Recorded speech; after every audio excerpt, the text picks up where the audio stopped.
The gentleman from Prince William, Mr. Anderson. Mr. Speaker, I rise for an introduction and a point of personal privilege. Gentleman may proceed. Thank you, Mr. Speaker. Down in House Room 3, it's my privilege to introduce on behalf of myself and the gentleman from Prince William, Delegate Miller, students, the second set of students from T. Clay Wood Elementary School in Nokesville, Virginia, which is the home of the Timberwolves. The school was opened in September of 2011, named for Mr. T. Clay Wood of Nokesville, and the school sits on land that he was farmed by his family for over a century. There are 90 students down in that room, and I would ask that the House give them a warm welcome to Mr. Jefferson's state capitol. We're pleased to have the students visiting with us today. Gentleman, Prince William. Thank you, Mr. Speaker. A point of personal privilege. Gentleman may proceed. Ladies and gentlemen of the House, I just learned within the last 30 minutes about the passing of a great Virginia veteran and American hero. His name was Joseph Leonard Perrin Jr., age 89. He passed away day before yesterday, as a matter of fact, here in Richmond. But he was a member of all our communities because he was a singular and selfless American hero who fought valiantly in the Pacific throughout World War II, Mr. Speaker. As I now speak, he and his family and friends and respectful community of Virginia veterans are gathered at the cemetery to give him their last respects and to place him back in the ground from which he came.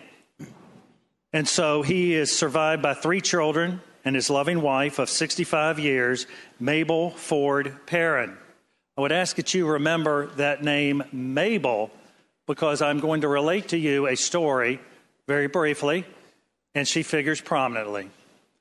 I didn't know Joe Perrin. I don't think anybody else in this room knew Joe Perrin, but we all know of Joe Perrin and the spirit that he exemplified in service to community, Commonwealth, and country. And that's what I would like to speak about today. He's representative of the American fighting men and women, those splendid youth that since time immemorial have given of themselves in defense of the country, wearing the cloth of the nation. And he's one of those people who has brothers in arms who adorn our gallery from time to time, representing the Joint Leadership Council of Veteran Service Organizations. So I didn't know Joe, but let me tell you his story in his own words, written with his own pen before he passed day before yesterday. And here's what he had to say, quote, "It is November 1943. I am 18 years old.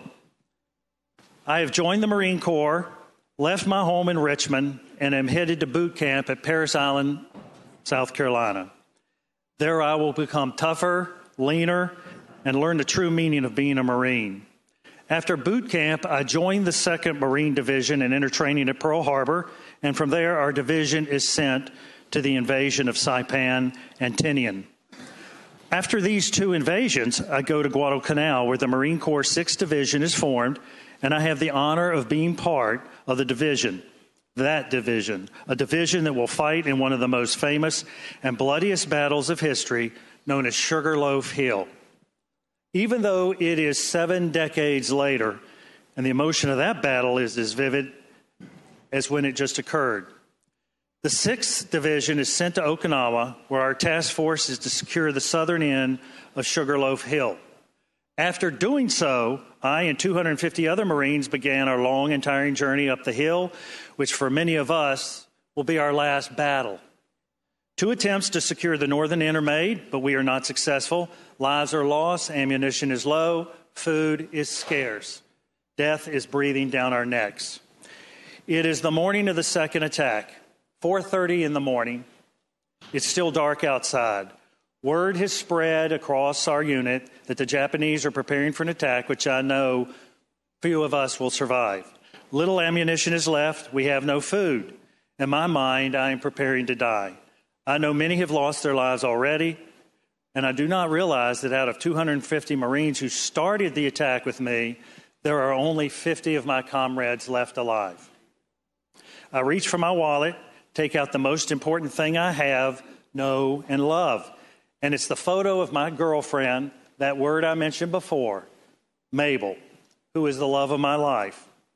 She has written me twice a day, every day, since I've been in the Marines. I met her a year before joining and planned on marrying her when I returned home. I realize, though, that this may never happen, so I hold her picture, which has been with me since the beginning of the war. I kiss her goodbye, and I tell her that I love her so. At this point, the sun begins to rise, and for the first time, I see the cost of this battle.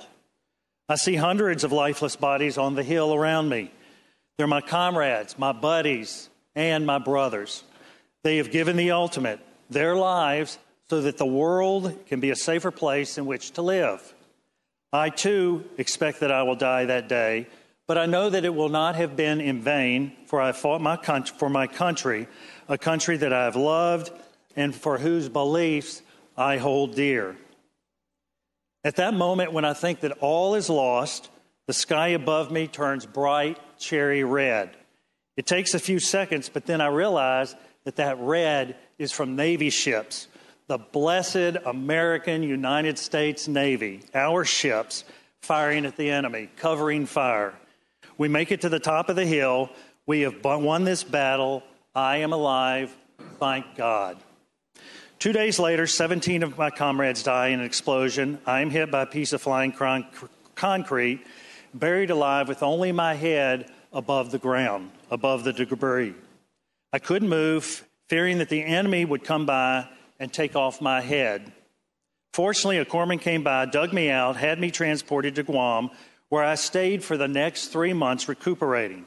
I was paralyzed during that time and prayed to God to help me walk again, and thanks to the medical staff and to the good Lord, I regained use of my entire body and was able to run to the arms of my beloved Mabel when I returned home.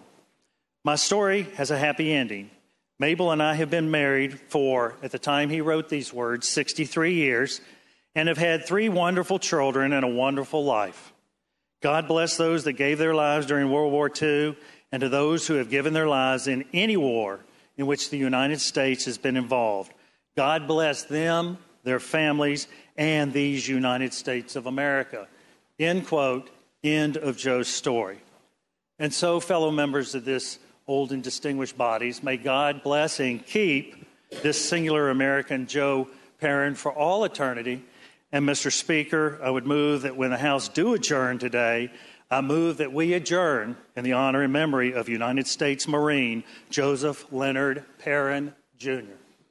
The gentleman from Prince William, Mr. Anderson, moves that when the House adjourn today, it adjourn in the honor and the memory of Joseph Leonard Perrin. As many as favor that motion will please rise.